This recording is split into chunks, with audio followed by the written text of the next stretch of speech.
I went to Ecuador a little over a year ago, and it still is one of my most favorite trips. Quito surprised me in the best way. If you're planning a trip to Ecuador or just curious about what to expect in the capital, this video has everything you need, and of course, my unfiltered recommendations. Hi, I'm Taya. I'm a travel content creator, and I post weekly videos inspiring other content creators how to elevate their brand, land paid collabs, and travel more. Let's start with some quick background. Quito is the capital of Ecuador and sits at over 9,300 feet above sea level, making it the second highest capital city in the world after La Paz, Bolivia. It was one of the first cities to be declared a UNESCO World Heritage Site back in 1978. Quito is known for its architecture, volcano views, and my favorite fact, being right along the equator. Walking is one of the best ways to explore, but take it easy because the altitude is real and the sun feels a lot closer. You won't realize until you're walking. Oh my gosh, I'm getting tired a lot quicker. Even though it feels nice, I feel like I need to cover my head so I'm not getting burnt. It's crazy. Wear comfy shoes like sneakers, any shoes that have grip at the bottom, because a lot of the streets are cobblestone and uneven.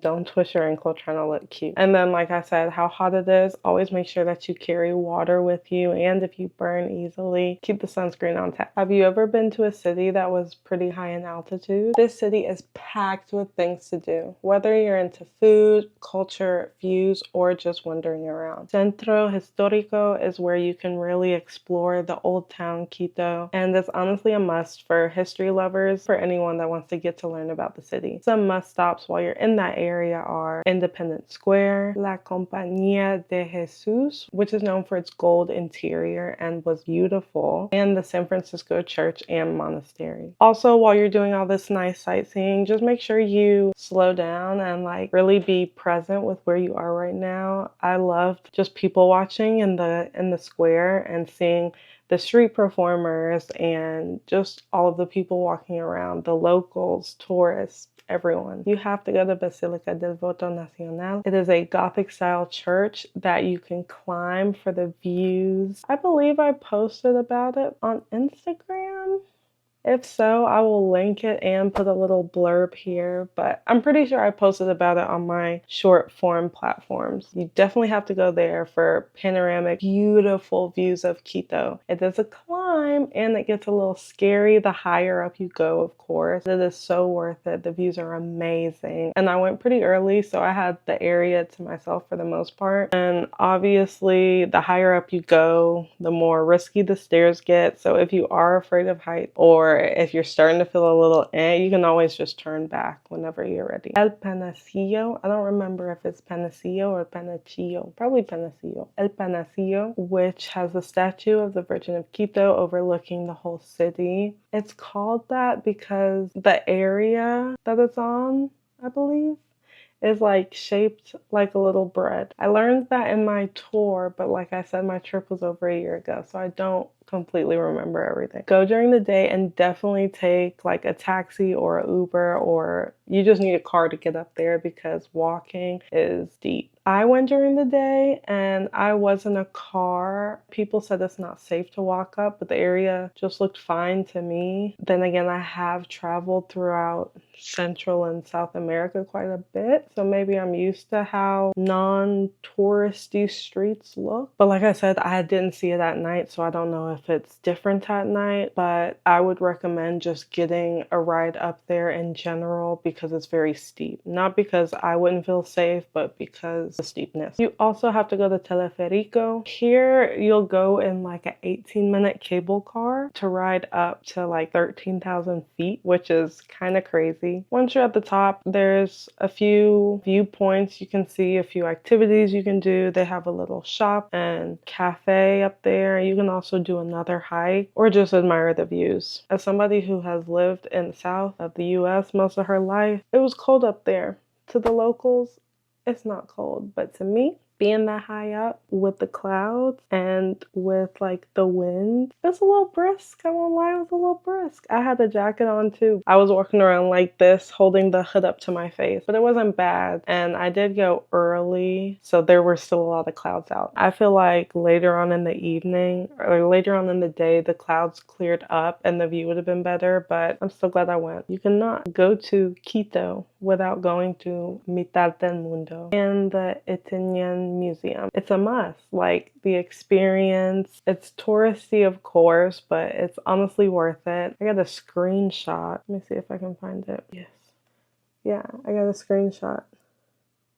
This was my location, 0000. It was pretty cool, you know? Like, it was a cool museum. It was cool to do all the fun little activities and things that they have there. But it was just cool to say that you were right there. They do have, which I didn't know, I wish I would have known, they can stamp your passport like you were in the middle of the world. That was one of my favorite things that I did in Quito. It's not necessarily in Quito, but I think it was like a 30-45 minute drive. Another thing to do would just be to walk around and explore the neighborhoods. I walked around La Floresta and I loved it. It was a creative little trendy neighborhood that had a lot of cute cafes, restaurants, and it was just like a slower vibe. I feel like it was more closer towards like the businessy district, so there weren't really many landmarks. I feel like there's a lot of hidden nice gems, if you will, in that area. If you're enjoying this video so far, don't forget to give it a like and subscribe for more travel content. As far as food, drinks, and unique experiences, you should definitely do a Pacari chocolate tasting. Ecuador is one of the world's top producers in cacao, and at this experience you get to taste different chocolate with everything from lemongrass to sea salt and learn about the history of it. This was one of my favorite foodie moments, and it's great for solo travelers as well. I also love the Casa Agave experience. This is near Mitad del Mundo, so you could do this after your visit there. We learned about the agave experience and did a lot of hands-on activities, and then we got a tasting. So it was a great experience. I also made a video on that I'll include here and link below. Finally, I did a tasting at Tributo, which was like an elevated Ecuadorian tasting menu, and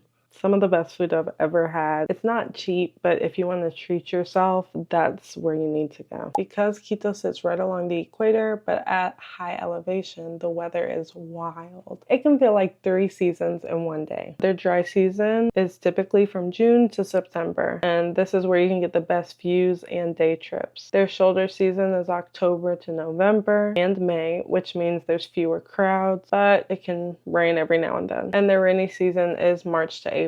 Just be prepared if needed. I went towards the end of May and throughout the middle of June. I don't think it rained. It rained in Ambato. When I was in Quito, it was June and it didn't rain at all. And it was sunny, but it was also still cold and windy. It's weird. What's a pack? Bring light layers so you can be prepared. Good walking shoes, a rain jacket, and sunscreen. Also a small crossbody bag or a fanny pack type bag. And then definitely a refillable water bottle so you can buy bottled water, pour it in there, and take it with you as you're walking around throughout the day. If you're worried about the altitude, just give yourself a day or two to acclimate before doing any heavy activity. Avoid alcohol, caffeine, and heavy meals the first day, and cocoa tea or altitude pills help. Day trips from Quito. These are perfect if you're using Quito as a base. Baños de Agua Santa. This one's a little further, so this would be a great like weekend trip if you're staying in Quito. I went to Baños from Ambato, so I was a bit closer that way anyway,